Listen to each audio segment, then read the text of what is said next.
Hello बच्चों, आज हम करेंगे हमारे आखिरी जो दो दोहे बचे हैं। रहीमत निज संपत्ति बिना कोउ न विपत्ति सहाय, बिनु पानी ज्यों जलज को नहीं रवि सके बचाए। अर्थात निज का मतलब होता है अपनी, विपत्ति होता है संकट, कोई मुश्किल आना, सहाय मतलब सहायता करना, सहायता, जलज होता है कमल, रवि होता है सूर्य।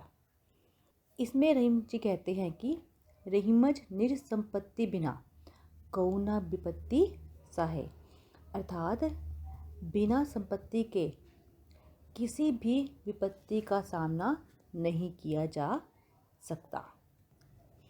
व्यक्ति के ऊपर जब भी कोई संकट या विपत्ति आती है तो उसे हमेशा उसकी जो अपनी निजी संपत्ति होती है वही बचा सकती है, वही लास्ट में काम आती है। कहने का मतलब ये है कि जब हमारे ऊपर कोई मुश्किल आती है, कोई पैसे की या लेन देन की कोई भी मुश्किल आती है, तब जो हमारी अपनी निजी संपत्ति होती है, पर्सनल प्रॉपर्टी होती है, वही हमें बचा सकती है। उसके सहारे ही हम उस मुश्किल से निकल सकते हैं। बिनु पानी ज्यों जलज को नहीं रवि सके बचाए, जैसे बिना पानी वाले कमल को अनेक कोशिशों के बाद भी सूर्य बचा नहीं सकता। कमल जो है वो पानी में उगता है और जहाँ पानी नहीं होता वहाँ पे कमल को सूर्य की किरणों से कोई भी नहीं बचा सकता। वे इसमें रहीम जी कह रहे हैं कि जैसे बिना संपत्ति के बिना हम किसी मुश्किल का सामना नहीं कर सकते, उसी तरह कमल को जब पानी जैसे बिना पानी वाले कमल जो होते हैं, अनेक कोशिश करने के बाद भी सूर्य उसको बचा नहीं सकता। इसमें कवि के कहने का अभिप्राय यह है कि यदि कमल का आधार पानी ही ना रहे, क्योंकि जो कमल का फूल होता है वो मेनली पानी में होता है, तो सूर्य उसकी रक्षा किसी भी तरह से नहीं कर सकता, क्योंकि सूर्य की किरणें भी एक पौधे के लिए उतनी ज़रूरी होती है जितना कि पानी होता है या अन्य कोई पदार्थ होता है। लेकिन जब उसका मेन बेस जो पानी है वही उसके पास नहीं होगा तो सूर्य भी उसे कहाँ तक बचा पाएगा। उसी प्रकार बिना संपत्ति वाला व्यक्ति किसी भी विपत्ति या संकट को सहने योग्य नहीं होता। जब आपके पास धन नहीं होता तब कोई भी विपत्ति में आपकी सहायता नहीं करता।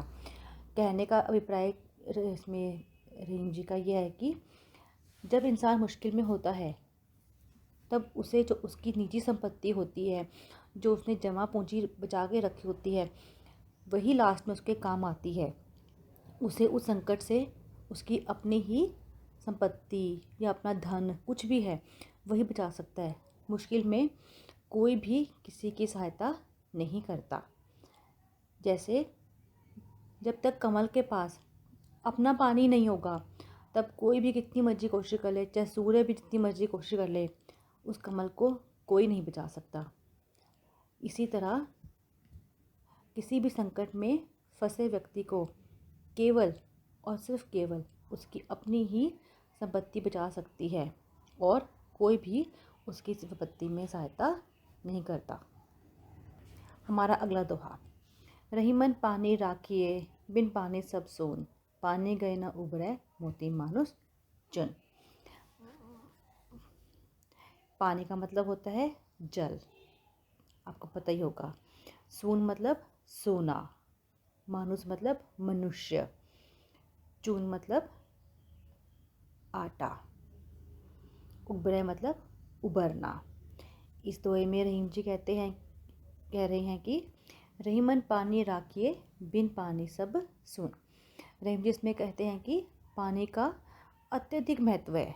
हमारे जीवन में पानी का बहुत महत्व जो है वो बहुत ज़्यादा अधिक होता है और इसके बिना सब कुछ व्यर्थ है।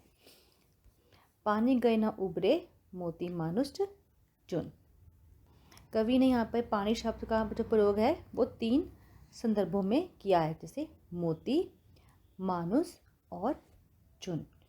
कहने का इसमें अभिप्राय यह है कि पानी गए न उबरे मोती मानुस चुन। पानी अर्थात चमक के बिना तो मोती, कोई भी मोती है वो व्यर्थ है। पानी अर्थात सम्मान या इज्जत के बिना मनुष्य व्यर्थ है, और बिना पानी के जो चून, जो आटा होता है, वो भी व्यर्थ है। यहाँ कवि ने पानी की महिमा का बखान करते हुए ये कहा है कि मनुष्य को अपने व्यवहार में हमेशा विनम्रता रखनी चाहिए, जिसके बिना उसका जीवन व्यर्थ है। इस दौर में कबीर जी रहीम जी कहते हैं कि पानी का अत्यधिक महत्व होता है इंसान के जीवन में, और इसके बिना सब कुछ बेकार है। कवि ने यहाँ पानी को मोती, मानुस और चून, इन 3 शब्दों से उसे संबोधित किया है। कवि कहते हैं कि जैसे जब तक किसी मोती में चमक नहीं होती, उसकी चमक के बिना वो मोती व्यर्थ है। सम्मान या इज्जत के बिना मनुष्य का भी कोई अर्थ नहीं होता, और बिना पानी के जो आटा होता है उसका भी कोई महत्व नहीं होता। इसी तरह से कवि ने यहाँ पे पानी की महिमा को बताते हुए ये समझाया कि मनुष्य को अपने व्यवहार में हमेशा विनम्रता, सादगी रखनी चाहिए, जिसके बिना उसका जीवन जो होता है वो क्या है, बिल्कुल व्यर्थ है। धन्यवाद।